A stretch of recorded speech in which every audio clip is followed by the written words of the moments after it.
Welcome to Healthy Communities Nutrition Education Series. My name is Kim Mason and I'm a registered dietitian. And today I'm here to talk to you about saving your heart.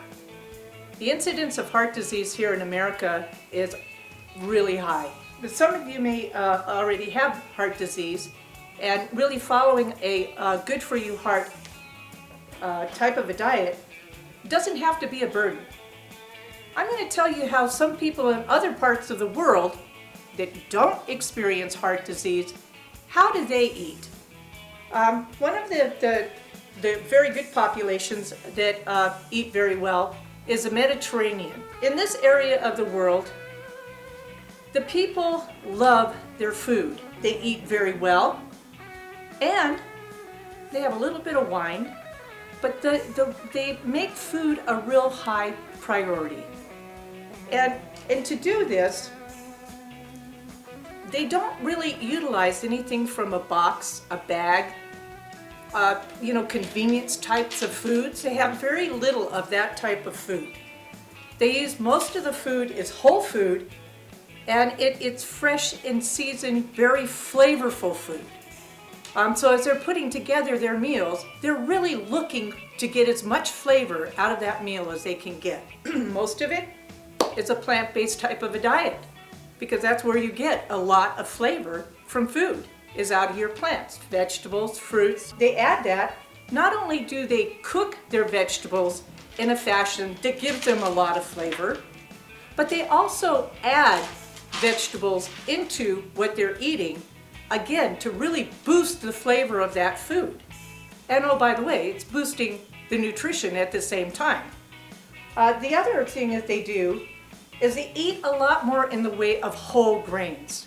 Now, we know from the American Dietary Guidelines that you need to have at least half of your grains as a whole grain when you're eating any kind of grains.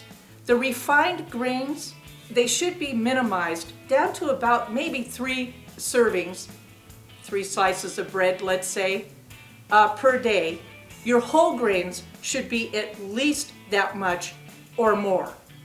And they do that very well in the Mediterranean. The other thing they do is they use very good oils, primarily olive oil. And they eat herbs and spices to give the flavor also a boost in their foods. They also eat a lot of fish. So here in America, we've found that through the dietary guidelines, and a lot of evidence has been put together to show that there is very few of us in this population that don't get enough in the way of protein foods. Really, we have an adequate amount of protein until you get to a very narrow population, and that would be the people that are immune compromised, maybe even people that have been hospitalized, and they really need to have the protein to build up their immune system. But that's a very small population, as opposed to the rest of us that really get not only adequate amount of protein, but more than what we need. Which the excess in protein, your body can't use it. And it actually turns it into calories, which now is going to contribute to obesity. It can contribute to also heart disease, diabetes, and all of the things that follow. So to minimize the amount of protein does make a lot of sense.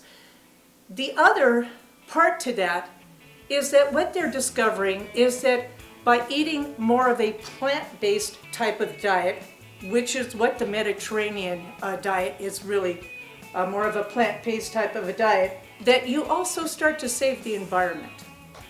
As you have more plants in your diet, there's less of a use of water. There's less use of land. There's less use of the amount of energy it takes to manufacture and get the food to market.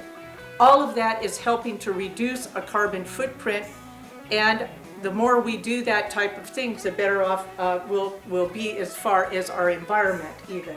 So I mentioned that one of the things that the Mediterranean people do is they do eat a lot of fish. Here in America, as I query people, most people don't even know how to cook fish. I'm going to show you how simple that can be. Fish is one of those things that really, you get your fish, particularly if you get it already frozen, you take it out, you put it, in a pan or on a baking dish, and it cooks within 15 minutes. You're not having to cut off any fat, or you hardly have to deal with it at all. But here's a really cool way. I start out with parchment paper, and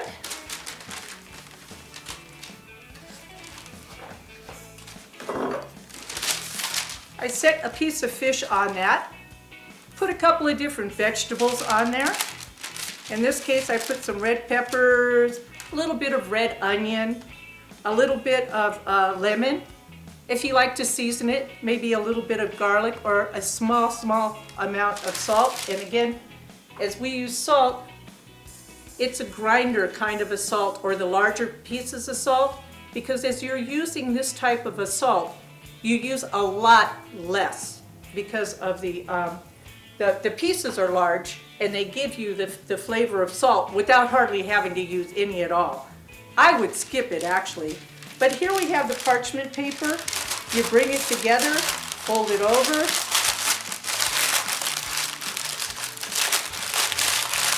kind of crumple it up so the paper stays together. This little package now can go in the oven 15 minutes.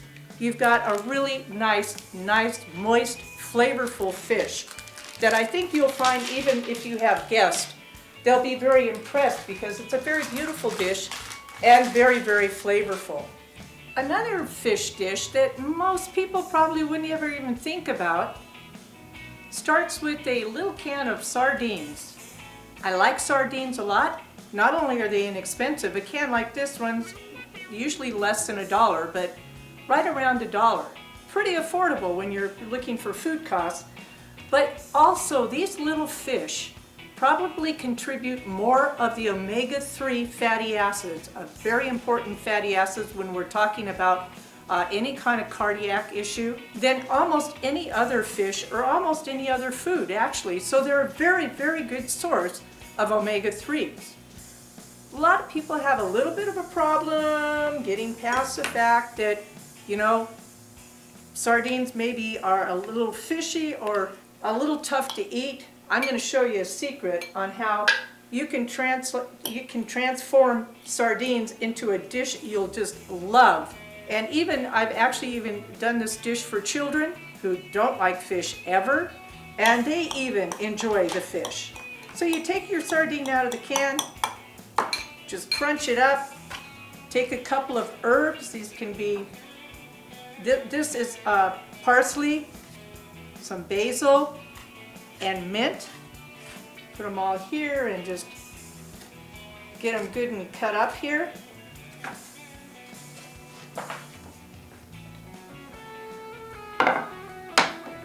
So that they're diced up and ready to go. And add a little bit in the way of lemon. And I like to use red onion in mine, but you can use any kind of onion. And put that in, blend it all together, and you have a dish that looks kind of like this. The flavor of this is really good. You don't taste the fishy flavor at all. You pick up the beautiful flavor of the herbs, particularly when they're fresh like that, and a little bit of lemon. The blend is awesome. A really good and simple way of eating fish. And so now I've shown you 2 ways. The recommendation is that you get fish at least 2 times a week. And that's also going to be a stretch because most of us here in America hardly eat fish ever. So 2 times a week, try to get fish in. The other thing I wanted to talk to you a little bit about is olive oil. The Mediterranean population does a lot in the way of olive oil for good reasons. When you have fat in food, it actually helps to carry the flavor of the food. Without the fat, you're not going to get as much flavor in the food. But from a nutritional standpoint, The fat is really important because it also carries a lot of your fat-soluble vitamins and allows them to be transported to where they need to be in your body. So the fat of choice in the Mediterranean population is olive oil, and they use it pretty liberally. Guess what? They don't have the obesity problem we have here in America, as we don't use as much olive oil, but we use other more synthetic kinds of oils like vegetable oil and stuff like that. I highly suggest you start pushing more towards olive oil and less towards the other types of oil. But the olive oil, as you're looking for it, a couple of things. You're looking for something that's going to be cold pressed and virgin. And that tells you that in the processing of the oil, they were careful to make sure that it's a wholesome type of an oil. The other thing is you're looking at the packaging. The bottle should be dark. In this case, it's a dark brown. Sometimes you'll see it in a dark green. But it needs to be dark so that the oil doesn't go rancid on you. And then you want to keep this in a dark, cool place. So a little bit about the Mediterranean and some of the things that they eat. At any rate, eat well, eat Mediterranean, and do a favor to your heart. Thank you.